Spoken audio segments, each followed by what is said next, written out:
సంగం మండలం పుర ప్రజలకు, సంగం మండలం ఎంప్లాయీస్కి, సంగం మండలం ఆఫీసర్కి, ఎండోమెంట్ వాళ్ళకి, ప్లస్ ఎంఆర్ఓ అధికారులకి, కరెంటు వారికి మా విన్నపం.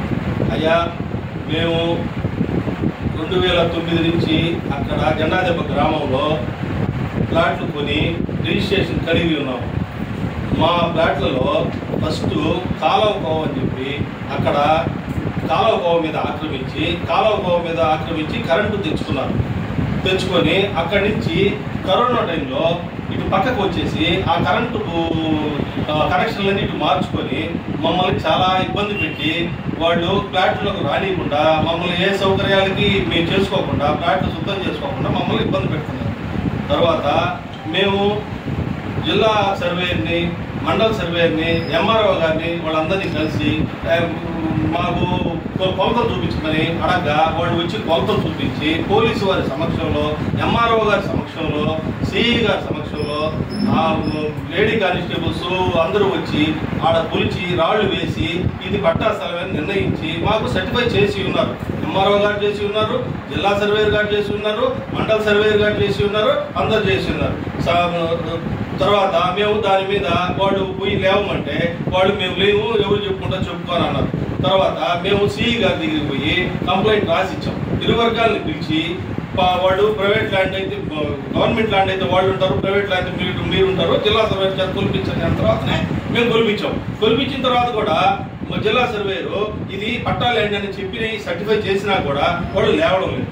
నేను ఎన్నోసార్లు పోలీసు వారికి విన్నవించుకున్నాను, ఎంఆర్ఓ గారికి విన్నవించుకున్నాను, కరెంటు వారికి విన్నవించుకున్నాను, అందరికి విన్నవించుకున్నా ఎవరు మా గురించి పట్టించుకోవడం లేదు. కాబట్టి మాకు తగు న్యాయం చేయవలసిందిగా ప్రార్థించున్నాను.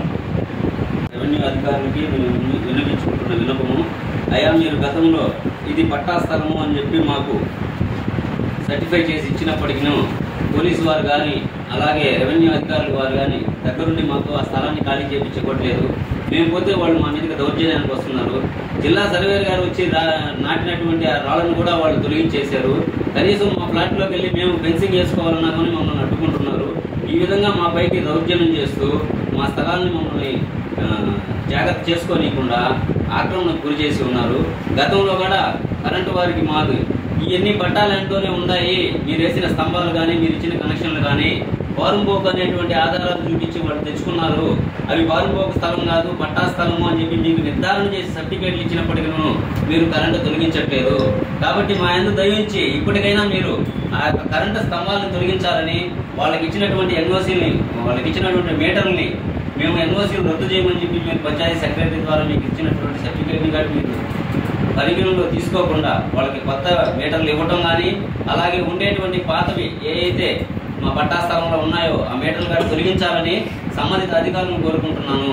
అలాగే ఈ యొక్క మా యొక్క సమస్యని తక్షణమే అధికారులు పరిష్కరించాలని మేము 3-4 సంవత్సరాల నుంచి మీ చుట్టూ తిరుగుతూనే ఉన్నాము, అందరు అధికారులకు విన్నవించుకుంటూనే ఉన్నాము. గతంలో ఇట్లాగే అధికారికంగా మేము కరెంటు కట్ చేసినప్పటికీ అప్పటి మాజీ ఎమ్మెల్యే గారు వారి సమక్షంలో మీకు న్యాయం చేస్తామని కరెంట్ ఇప్పించడం జరిగింది. వారు అలాగే తర్వాత మాకు ఎటువంటి న్యాయం చేయలేదు.